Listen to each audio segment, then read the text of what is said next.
हरियाणा की हर अपडेट के लिए बेल आइकन दबाएं और सब्सक्राइब करें STV हरियाणा न्यूज। राम नमस्कार, आप सब हरियाणा न्यूज देखने लाग रहे सो। मेरे नाम से सोनिया सतानी आप सारा का घना स्वागत करूं हमारे खास हरियाणा में बुलेटिन चौगरदा के हरियाणा में।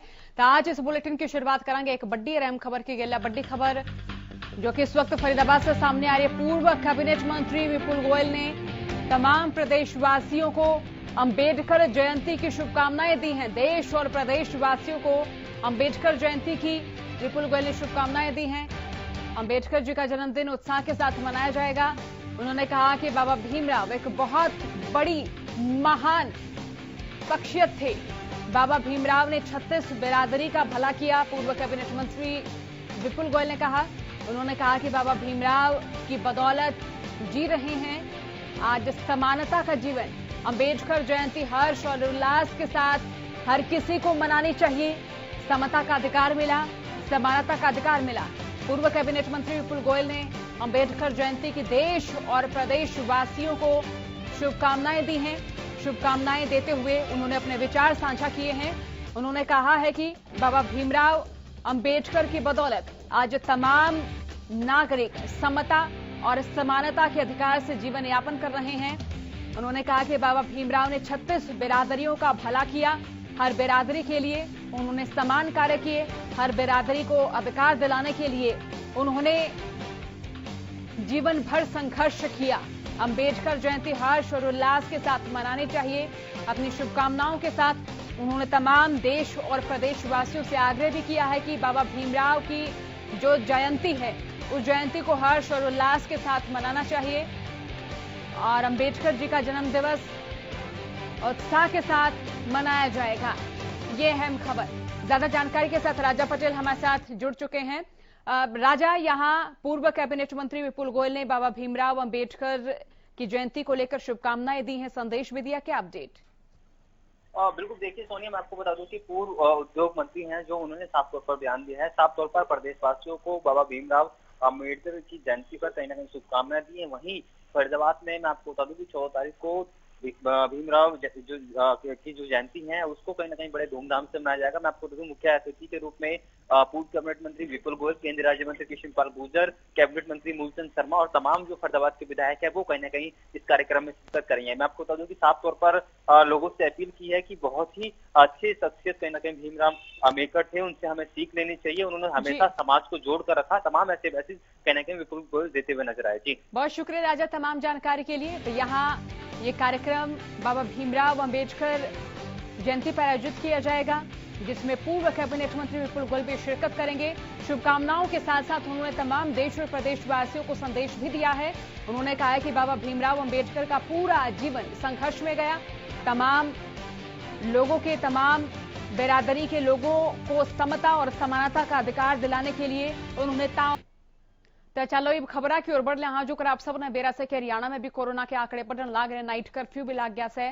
तो इससे बीच आपने जानकारी दे दिया कि गृह मंत्री नील विज ने न्यू कहा से अक्सर सरकार चाहे वैसे कि जिंदगी चलती रहे, बचती भी रहे। तो उन्होंने प्रदेश ते प्रवासी मजदूरों के पलायन पर विज बोले कि पलायन करने की जरूरत को है। राज्य में सारी आर्थिक गतिविधि जारी रहेंगी।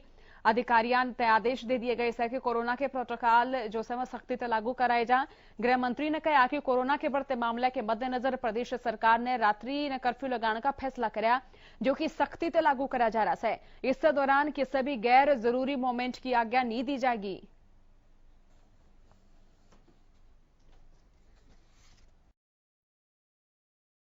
कोरोना बहुत तेजी से फैल रहा है और उसको रोकने के लिए हरियाणा सरकार ने रात्रि 9 बजे से लेकर सुबह 5 बजे तक कोरोना कर्फ्यू लगाने का फैसला किया है। हम लॉकडाउन नहीं लगाएंगे क्योंकि हम चाहते हैं कि जिंदगी भी चलती रहे और जिंदगी बचती भी रहे। इसलिए कोई किसी में पलायन करने की कोई आवश्यकता नहीं है। सारे कारोबार यथावत चलेंगे, इंडस्ट्रीज भी यथावत चलेंगी। मैंने कल आदेश जारी किए हैं एडिशनल चीफ सेक्रेटरी होम को, एडिशनल चीफ सेक्रेटरी हेल्थ को, additional chief secretary local bodies को कि वो अपने अधिकारियों के माध्यम से जो कोरोना प्रोटोकॉल है वो सख्ती से इम्प्लीमेंट करवाने की कोशिश करें लोगों से। कोरोना वैक्सीन हम पूरी तरह से 26 लाख लोगों को हम वैक्सीन लगा चुके हैं और ये जो कोरोना उत्सव चल रहा है 11 से लेकर 14 तारीख तक, ज्योतिबा फुले के जन्मदिन से लेके भीमराव अंबेडकर जी के जन्मदिन तक, ये जो उत्सव चल रहा है इसमें हम 10 लाख लोगों को हम वैक्सीन लगाएंगे और हमारा टारगेट है कि अप्रैल अंत तक हम 35 लाख लोगों को। तेनुन्ने प्रदेश में नाइट कर्फ्यू ला दिया से, लेकिन नाइट कर्फ्यू के लागत एक ही समस्या भी से जो कि लोगों ने फेस करनी पड़ रही है। तो इस बीच कांग्रेस विधायक दल के उपनेता आफ्ताब अहमद ने सूबे के मुखिया से मुलाकात करी। इस दौरान आफ्ताब अहमद ने काल से शुरू हो रहे रमजान महीने के दौरान नाइट कर्फ्यू में ढील देने की मांग करी। कांग्रेस विधायक ने कर्फ्यू में ढील की गेला टाइम में बदलाव की मांग करी। सरकार ने कोरोना के बढ़ते मामले देखते हुए कर्फ्यू का टाइम रात 9 बजे तक तड़के 5 बजे तक ही कर रखा है। तो कांग्रेस विधायक आफ्ताब अहमद ने तड़के 10:30 बजे तक लेकर सांझ के 4 बजे तक कर्फ्यू लाने की मांग धरी से। कल से रमजान का पाक महीना शुरू होने जा रहा है। इसमें तमाम मुसलमान इबादत करते हैं और नमाज तरावी की जो शाम की नमाज है वो तकरीबन 9 बजे शुरू होती है, जो 1 घंटे तक चलती है। तो हमने आज माननीय मुख्यमंत्री जी से मिलके ये मांग रखी है कि अब शाम 9 बजे से सुबह 5 बजे तक का समय कर्फ्यू का है, उसमें समय में ढील देते हुए रात्रि 10:30 बजे से सुबह 4 बजे तक का कर्फ्यू रखा जाए, जिससे कि इबादत करने वाले रमजान के महीने में सभी लोग रमजान रखते हैं और उसके बाद तरावी की नमाज अदा करते हैं, उसके लिए उनको सहूलत मिल जाए और कर्फ्यू का उल्लंघन भी ना हो। तो इसलिए समय में थोड़ी ढील देते हुए 10:30 बजे से सुबह 4 बजे तक कर्फ्यू रखा जाए, जिससे कि कोरोना महामारी का वजह से जो कर्फ्यू रखा गया उसका भी पालन हो जाए और रमजान में अपने इबादत करने में भी लोगों को सहूलत रहे, किसी तरह की परेशानी। तेनुन्ने कोरोना के बढ़ते मामले ने देखते हुए प्रदेश सरकार ने पहली से लेकर 8वीं तक जो स्कूल से बंद करने के निर्देश दे दिए से। तो इस बीच आपने जानकारी दे दिया कि हरियाणा सरकार के स्कूलों ने बंद करने के फैसले पर federation of private school welfare association ने प्रेस कॉन्फ्रेंस करी। एसोसिएशन के प्रदेश अध्यक्ष कुलभूषण शर्मा का कहना है कि अगर छात्रा के अभिभावक छात्रा ने स्कूल भेजन खातर सहमत हैं तो सरकार ने अभिभावक की अनुमति की गेलिया स्कूल खोलने में कोई दिक्कत नहीं होनी चाहिए। साथ ही उन्होंने कहा कि देश में सारे दूसरे काम होने लग रहे, लेकिन सरकार ने स्कूल बंद कर दिए, जबकि बालका खातर उनकी शिक्षा बहुत घनी जरूरी है।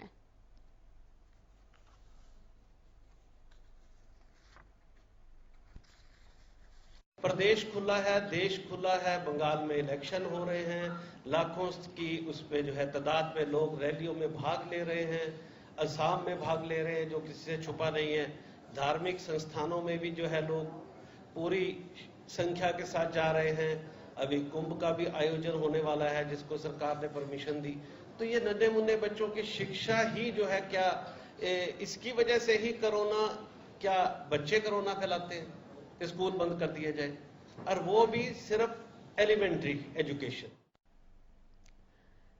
तो प्रदेश सरकार ने बन नाइट कर्फ्यू लाया से, लेकिन आंकड़े बढ़ते जाने लग रहे से। इसने लेकर जो लोग बाग से वह नू आशंका जताने लग रहे से कि तावड़े लॉकडाउन भी लाग सके से, जिसने लेकर प्रवासी मजदूरों के पलायन का सिलसिला शुरू हो गया है। नाइट कर्फ्यू के बाद इन लोगों ने लॉकडाउन का डर सताने लग गया है। इस डर के चलते प्रवासी मजदूर भी साइबर सिटी तक पलायन कर रहे हैं। ताजो सामान की गेलिया प्रवासी लोग अपने घर जाने खातर जद्दोजहद करते नजर आने लग रहे हैं। बस पकड़न खातर बस अड्डे पहुंचे प्रवासी मजदूरों का न्यू कहना है अगर नाइट कर्फ्यू के बाद अगर लॉकडाउन लग गया तो क्यों होगा, इस तो पहले ही अपने घर पहुंच जाना चाहते हैं। इसमें तक कुछ ने तो पिछले साल लॉकडाउन के टाइम में पैदल सफर तय कराया था, तो उन्हें भी डर लगन लग गया है अकदे ई फिर वाई सिचुएशन ना आ जाए जो पिछले साल उन्हें फेस करी। घर इसलिए जा रहा फिर से दोबारा कोरोना नाइट से लागू हो गया, फिर ज्यादा होगा, फिर दिन में कर देगा। हम लोग यहाँ अपना घर तो है नहीं। आपको डर है कि लॉकडाउन ना लगा दे? हाँ, लॉकडाउन लगा देगा, फिर हम लोग कहाँ जाएंगे? पिछली बार लॉकडाउन में घर गए थे आप? हाँ, मैं तो कैसे घर गए थे? अब 5,000 को 7,000 मांग रहा है। हाँ। जैसे किसी बोलेरो कर लिया, 5 आदमी 7 आदमी मिल गए, उस हिसाब से गए। क्या करते थे आप गुड़गांव में? टेम्पो चलाते थे। ऑटो चलाते थे? हाँ, ऑटो तो चला। अब जा रहे हैं घर? तो क्या करेंगे? कब लौटेंगे वापस घर? अब खत्म होगा तभी लौटेंगे। ठीक। हमारे तो लॉकडाउन के ऐसे डर लग रहा है, ठीक है, इसकी वजह से हम लोग जा रहे हैं। तो क्या पहले की तरह लग रहा था कि पैदल ना जाना पड़े एकदम से? हाँ, इसी कारण से जा रहे हैं कि पहले जैसे गाड़ी वाड़ी ट्रेन वगैरह बंद ना हो जाए, इसलिए बस थोड़ी सी, इसलिए बच्चे उच्चे थे इसलिए डर था थोड़ी। तो पूरी फैमिली के साथ जा रहे हैं? हाँ, हम पूरी फैमिली के क्या साथ करते हैं आपके हस्बैंड? सर नाइट कर्फ्यू पिछले बार भी लगा था, हो सकता है इसी वजह से इसी तरह फिर आपको दिन वाला कर्फ्यू लग जाए, फिर पिछले बार की तरह दिक्कत हो जाएगा। क्या दिक्कत हुई थी पिछली बार फंस गए थे, कोई पूछने वाला भी नहीं मिला था यहाँ पे। पिछले बार जो है 3 महीने तक फंसे रहे, कोई पूछने वाला ना, कोई प्रशासन की तरफ से ना, कोई सरकार की तरफ से ना, राज्य सरकार की तरफ किसी तरह से कोई मदद नहीं मिली थी। तो कैसे गए थे घर गए नहीं थे।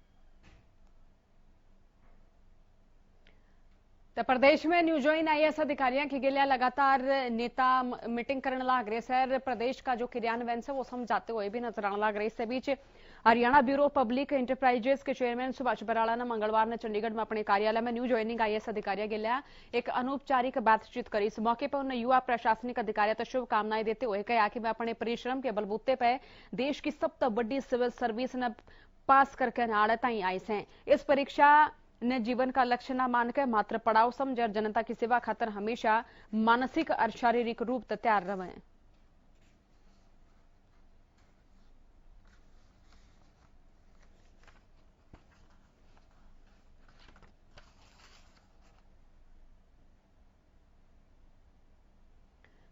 नारनौल में माइनिंग खदान की खबर रुकती हुई नजर को आने लग रही है, जिसने लेकर आड़ के लोग बाग भी परेशान नजर आने लग रहे हैं। कि मैं उड़े चालन लग रहा हमारी रिपोर्ट में आप देखोगे।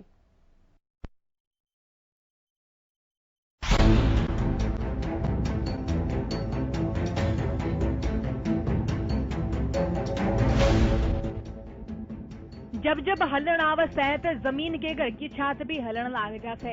इस बात ने तो आप अच्छी डाल जानते होंगे, लेकिन नारनौल के लोग इस तकलीफ से इन दिनों दो चार होने लाग रहे थे। नारनौल में चल रही पत्थर की खदानें ना तो मापदंड ने पूरा करे से और ना इन माइंस पर कोई नियम लागू हो से, जिसके चलते हैवी ब्लास्टिंग करी जा रही है। ब्लास्टिंग के कारण लोगों के मकानों में दरार आ रही है तो निम्न लोग डर के साए में जीने भी मजबूर है। स्थानीय लोगों ने बताया था कि माइंस का मालिक इतना प्रभावशाली है कि अगर उसके खिलाफ कोई शिकायत करने भी जाते तो शिकायत पर कार्रवाई होने के बजाय उल्टा न्यूरल बना रहा वैसा है कि कितने शिकायतकर्ता की गेलियाएं कुछ अनहोनी या फिर कुछ भूंडी घटना ना हो जाए। जैसे कि एनी माइंस ये ब्लास्टिंग जो होती है इनमें मकानों को गिरने का खतरा है और कुछ पट्टियां भी टूट चुकी है और ये ब्लास्टिंग इतनी स्पीड से इतनी तेज होती है कि हमें घर से बाहर निकलना पड़ता है, जैसे कि ये मकान गिर ना जाए। इसलिए इनको या तो हैवी ब्लास्टिंग को बंद किया जाए ये एनी माइंस वालों को, और या फिर सरकार से इनको कुछ दूसरे तरीके से वो किया जाए कि हमें मकानों में नुकसान ना हो। नए मकान बनाए थे उनमें भी दरारें आ गई और पहले वाले मकानों में पट्टियाँ टूटी हुई है और 2 पट्टियाँ बिल्कुल टूट चुकी है और वो कभी भी नीचे गिरने का खतरा है। माइंस खातर सरकार के द्वारा एक मापदंड बनाया गया था ताकि संचालक नियमों ने पूरा करके अपना काम कर सके, किसी आदमी ने या फिर पर्यावरण ने कोई नुकसान न दे सके। लेकिन बावजूद इसके भी सरेआम आदेशों ने ठेंगा दिखा के हैवी ब्लास्टिंग करी जा रही है। तनु ने इस पूरे मामले में कोई भी अधिकारी बोलने तैयार को नहीं। केशव नगर में कई सालों से रह रहे हैं और जो पहाड़ में जो ब्लास्टिंग होती है ना 2-2:30 बजे के आसपास, उससे जो हमारे मकान में पूरे में दरार आ चुकी है और इतनी तेज ब्लास्टिंग होती है कि हमें 2-2:30 बजे बाहर जाना पड़ता है, सब कुछ एकदम से हिलता है। स्थानीय लोगों का न्यू भी कहना है कि जब जब ब्लास्ट हुए से तब रात में सो भी न पाते, हमेशा यूं ही डर रहा वैसे कि कितना छात उनके सर पे ना पड़ जाए। दोपहर में 2-2:30 बजे जो ब्लास्टिंग होती है तो घर में डर लगता है रुकने के लिए, और ये मन करता है घर से बाहर भाग जाओ, धधकता है सब कुछ एकदम से। और इधर आने आपको दिखा दी मैंने आपके सामने, देख लो शासन क्या होता है। प्रभावशाली व्यक्ति से डर लगता है, समझ रहे हो ना आप। प्रभावशाली आदमी पता नहीं अब तो कौन क्या कदम उठा ले। तो ब्लास्टिंग हो तो कम रेंज की हो, जिसका धमाका तेज ना हो। तनु ने हद तो यूं है कि कई बार शिकायत के बाद भी मामले में कोई कार्रवाई नहीं करी गई है और आमजन न्यू अपनी जान हथेली पर धर के जिंदगी गुजारने मजबूर हो रहा है। तो यो डर पल पल उनकी गिल्या वैसे है कि किसी कोई हादसा ना हो जाए। हरियाणा न्यूज खातर नारनौल से हरविंदर यादव की रिपोर्ट। तो प्रदेश की कई जगह इसी से जुड़े लगातार सीवरेज की समस्या गहराती नजर आई सर। इन समस्या का समाधान खातिर लगातार अधिकारी कोशिश भी करते रहे से। तो इस बीच फतेहाबाद के पपीहा पार्क पर लाग रहे सीवेज ट्रीटमेंट प्लांट का सूबे के मुखिया ने वीडियो कॉन्फ्रेंसिंग के जरिए उद्घाटन कराया और प्रोजेक्ट जापानी कंपनी डाइकी एक्सिस के सहयोग से लगाया गया है। फतेहाबाद में लगाया गया यो प्रोजेक्ट पूरे देश में पहला प्रोजेक्ट से प्रदेश सरकार ने इस पायलट प्रोजेक्ट के रूप में स्थापित कराया। सीएम मनोहर लाल ने बोले कि प्रदेश सरकार ने जल संरक्षण और सीवरेज ट्रीटमेंट प्लांट खातर बहुत सी योजनाएं बनाई से। नरे नरे तकनीक पर प्रदेश में काम हो रहा है। फतेहाबाद में स्थापित करा गया सीवरेज ट्रीटमेंट प्लांट एक नया प्रोजेक्ट सर। इसमें नई तकनीक भी इस्तेमाल करी गई है जिसका हम भविष्य में लाभ उठावांगे। उन्होंने भी कहा कि प्रदेश सरकार पानी के प्रबंधन पर जोर देने लग रही है। तनुन फतेहाबाद के डीसी ने भी कहा कि यह sewerage treatment plant pilot project के रूप में स्थापित होया है। प्रदेश सरकार जल संरक्षण और पानी के पुनः इस्तेमाल अभियान में इसका अध्ययन करके प्रदेश भर में इस ढाल के प्रोजेक्ट लगाने पर भी विचार करेगी। डाइको एक्सिस एक जापानीज कंपनी है जिसने 10,000 लीटर का एक एसटीपी हमारे पपीहा पार्क में लगाया था पायलट प्रोजेक्ट के तौर पे, और उसमें उन्होंने फ्री ऑफ कॉस्ट ये हमें लगाया के दिया था, जिसका ट्रायल अब चला कई महीने से। ये लगभग अगस्त से लेके और अब अप्रैल आ गया है, तो अब तक इसको चलता आ रहा है, इसको देखा है। तो इसमें जो ट्रीट करके पानी बाहर निकलता है, सीवरेज का पानी ट्रीट करके बाहर निकलता है, उसका बीओडी 10 से भी कम होता है, और ये एक दिन में 10,000 लीटर पानी को साफ करके रिसाइकिल के लायक बनाता है। उस पानी को हम फिर से पार्क में यूज कर सकते हैं, शौचालयों में यूज कर सकते हैं, गाड़ियों को साफ करने में प्रयोग कर सकते हैं, घर के टॉयलेट्स के अंदर भी यूज कर सकते हैं। इस तरह से हम करते हैं। तेनूने कोरोना के नियम हर किसी मानस ताई बनाए गए से, चाहे वो बस चालक हो चाहे वो कोई भी काम धंधा करता हो।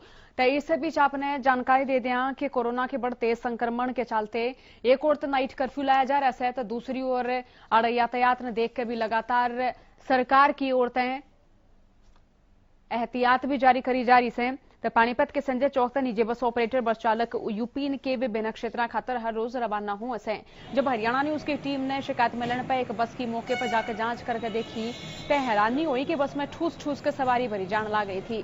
ड्राइवर ने छोड़कर बस में सवार कोई भी व्यक्ति ना तो मास्क ला रहा था और न ही किसी के दोहरे राज्य से बाहर होने वाले कोरोना वायरस के टेस्ट की कोई रिपोर्ट मिली।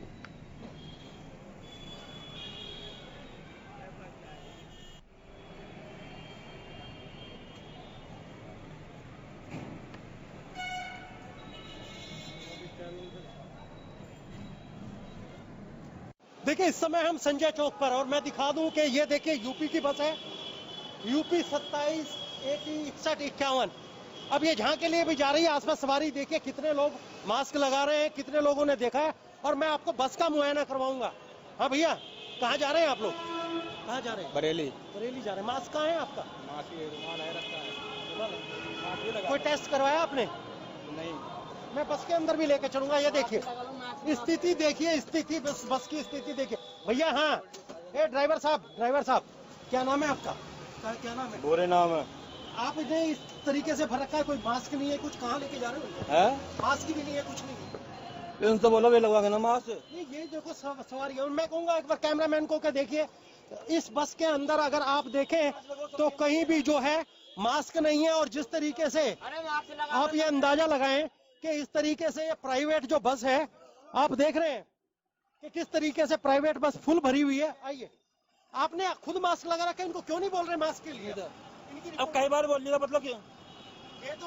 ये तो जिला उपायुक्त के भी ऑर्डर हैं, बिना मास्क के आप ले जा नहीं सकते, कहीं जा नहीं सकते। लेकिन कोई भी सवारी जो है, ये देखिए जो जितनी भी आ रही है, अपना कम से कम यार कोई बिल्कुल भी है पागल समझ रहे दूसरे को। कोई टेस्ट करवाया आप लोगों ने कोरोना का? कोई? अरे भैया, ये मैं बस में बता दूं, हटना भैया, किसी के पास कोरोना का टेस्ट है? अगर कोई आप लोगों ने टेस्ट करवाया? किसी ने नहीं करवाया। अब सबसे बड़ी बात यह है कि जिस तरीके से प्राइवेट बस है, देखिए मैं आपको एक चीज और बता दूं कि जिस तरीके से कोरोना के केस भी बढ़ते जा रहे हैं, तो कहीं ना कहीं मजदूरों के अंदर ये भी सामने आ रहा है निकल के कि कहीं ना कहीं लॉकडाउन ना लग जाए। इसी को लेकर इस तरीके की बसें जो हैं, आप देखिए इस तरीके की बसें जो है लगातार भर भर के पानीपत से जा रही हैं। और सबसे बड़ी बात किसी का भी कोरोना कोई टेस्ट नहीं हुआ, ना ही किसी के पास जो है आधे लोगों के पास मास्क नहीं है और लगातार जो है मैं कहूंगा ये मजदूर लोग जो है ये पलायन कर रहे हैं और आप अंदाजा लगा लीजिए बस किस तरीके से भरी हुई है। हमारा दिखाने का उद्देश्य यही है कि लोग बागों में इस तरीके के रूरल फैलाया जा रहा है कि कहीं ना कहीं लॉकडाउन लगेगा, लेकिन लॉकडाउन के बारे में अभी कोई भी सरकारी पुष्टि नहीं है। लेकिन कोविड को लेकर पूरी तरीके से कोविड गाइडलाइन का पालन नहीं किया जा रहा और कहीं ना कहीं ये लोग जो है कोरोना संक्रमित भी हो सकते हैं, कोई टेस्ट नहीं है। जितेंद्र शर्मा, हरियाणा न्यूज, पानीपत। तेनू ने कोरोना का संक्रमण एक बार फिर ते बढ़ता जाने लग रहा है। कोरोना संक्रमण लेकर कई काम ऐसे हैं जो दोबारा पिछले साल की झाड़ा अदर में लटके हुए नजर आने लग रहे हैं। फिरोजपुर जिरका की नगर पालिका में लागने वाली पशु पैठ में इस साल कोरोना के चलते बोलीदाताओं ने बोली नहीं लाई। हर साल नगर पालिका परिसर में पशु पैठ की बोली लाग्या करती। पिछले साल यह बोली 2.5 करोड़ रुपये की गई थी, लेकिन इस बार कोरोना के असर तक पशु पैठ में कोई बोली लागती नजर नहीं आने लग रही। बार बार अनाउंसमेंट करी, लेकिन फिर भी बोलीदाताओं का कोरम पूरा नहीं हुआ। एक ही बोली लगाने वाले ठेकेदार की आड़े मौजूदगी देखी गई, जिसने देखते हुए डीएमसी डॉक्टर सुबीता डाका ने इस बोली ने स्थगित करने का फैसला कर लिया।